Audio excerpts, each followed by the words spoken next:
ఉప్పల్ కాప్రా ప్రాంతంలోని బ్యాడ్మింటన్ అకాడమీలో బుధవారం ఫైర్ ర్యాలీ కార్యక్రమాన్ని మంత్రి దామోదర రాజనరసింహ ప్రారంభించారు. ఈ సందర్భంగా మంత్రి మాట్లాడుతూ నేటి యువత క్రీడల పట్ల అవగాహన పెంచుకోవాలని సూచించారు. శారీరకంగా మానసికంగా దృఢంగా ఉంటే వ్యాధులు దరిచేరవని గుర్తు చేశారు. ఆరోగ్యంగా జీవించాలంటే వ్యాయామం, క్రీడలు ఎంతో అవసరమని స్పష్టం చేశారు.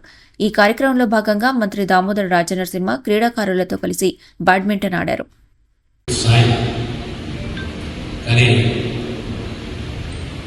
మన లైఫ్లో పర్టికులర్లీ యంగ్స్టర్స్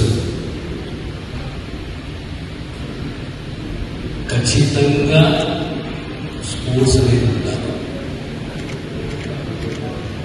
క్రీడలు లేకపోతే ఒక ఏజ్ వస్తే ఫిజికల్ ఫిట్నెస్ ఉండదు, మెంటల్ అజిలిటీ ఉండదు, మళ్ళీ అది వేరే కారణాలకు దారి తీస్తుంది.